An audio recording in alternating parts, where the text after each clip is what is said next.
one little peek.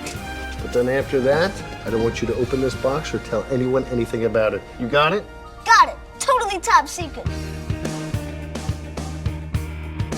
You're watching a commercial for the launch of Samsung's Galaxy 4 to be launched out of New York this week. I'm Deborah Kahn. Joining me is Asia Tech editor Yun-Hee Kim.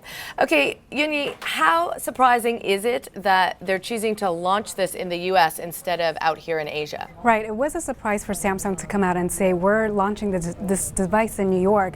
The last model that they introduced last year, just about a year ago, the Galaxy S3 model, was launched in Europe.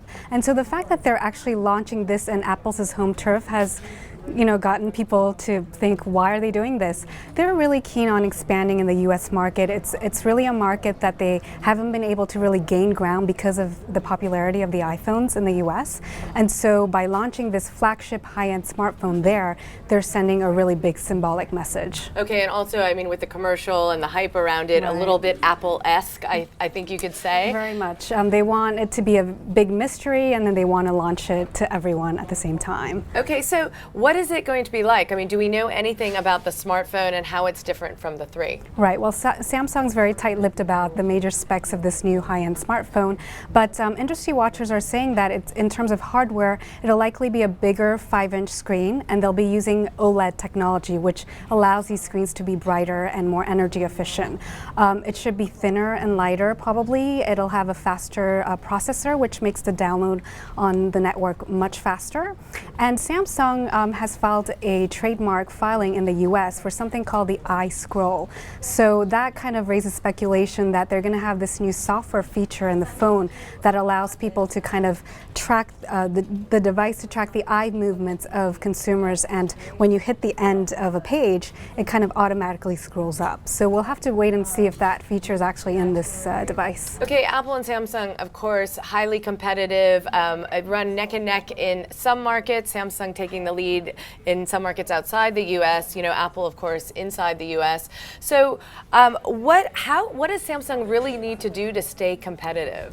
Well, one of the big changes I've seen with Samsung in the last few years is really working towards beefing up their software capabilities.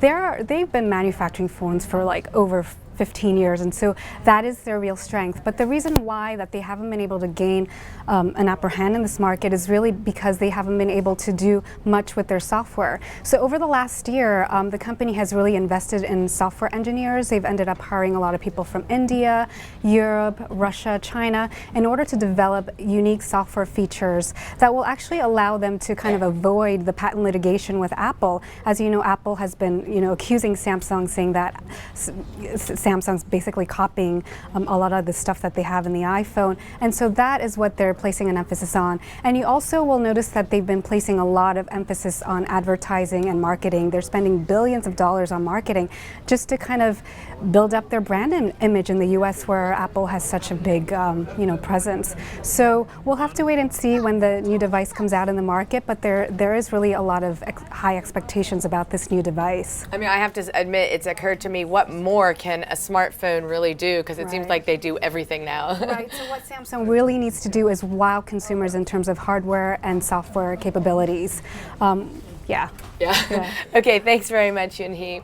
For more on that story, you could go to WSJ.com. I'm Deborah Kahn.